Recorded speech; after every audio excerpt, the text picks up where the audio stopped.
வாங்க இன்றைக்கி என்ன செய்ய போகிறோம் பார்த்தீங்கன்னா, காலிஃப்ளவர் முட்டை வச்சு சூப்பரான ஒரு பொரியல் மாதிரி செய்ய போகிறோங்க. சூப்பராக இருக்குங்க டேஸ்ட். இது எப்படி செய்யுதுன்னு பார்க்கலாம் வாங்க. ஒரு கடாய் வச்சு எண்ணெய் சேர்த்துக்குங்க. எண்ணெய் காஞ்சதுக்கப்புறமா கடுகு உளுந்து சேர்த்துக்குங்க.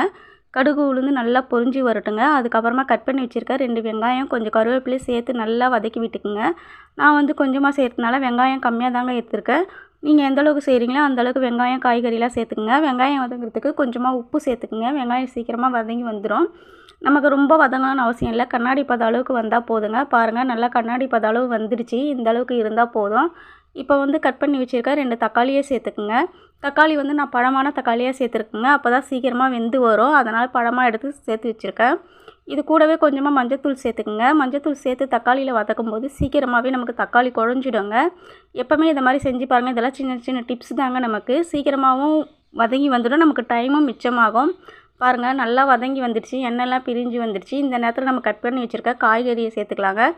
உருளைக்கிழங்கு வந்து 2 பொடியாக சேர்த்துருக்கேன். இந்த காலிஃப்ளவரும் உருளைக்கிழங்கு சேரும்போது இன்னும் டேஸ்ட் அதிகமாக இருக்குங்க. பொடியாக கட் பண்ணி போட்டதுனால உருளைக்கிழங்கு சீக்கிரமாக வெந்துடும். காலிஃப்ளவரில் வந்து நான் சுடு தண்ணியில் ஊற வச்சுருக்கேங்க. கல்லுப்பு, மஞ்சத்தூள் சேர்த்து அதை இருத்து எடுத்து வச்சுருக்கேன். 2த்தையும் ஒன்றா சேர்த்து நல்லா கலந்து விட்டுலாம். நம்ம போட்ட உப்புலாம் அந்த காய்கறியில் ஊறணுங்க.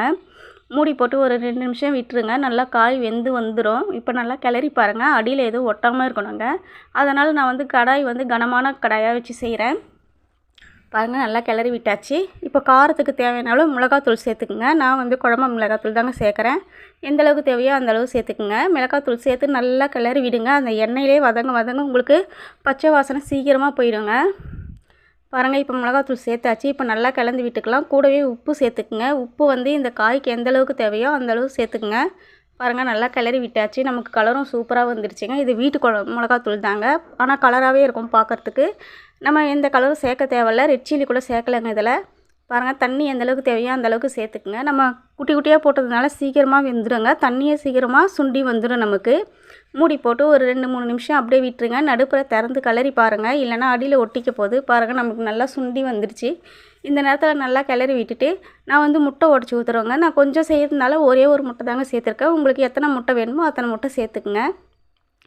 முட்டையை சேர்த்துட்டு நல்லா மூடி மாதிரி போட்டு விட்டுருங்க. அந்த காய்கறியெல்லாம் முட்டை மேலே நல்லா முட்டை வெந்து வந்துடும்.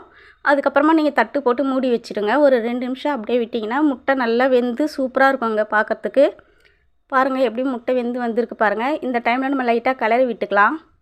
முட்டையை வந்து கொஞ்சம் உடச்சா மாதிரி விட்டுக்குங்க. சூப்பராக இருக்குங்க இந்த பொரியல். கண்டிப்பாக நீங்கள் செஞ்சு பாருங்கள். இதில் சாதம் போட்டு மிக்ஸ் பண்ணி பசங்களுக்கு லஞ்ச் பாக்ஸாகவும் கொடுக்கலாம்.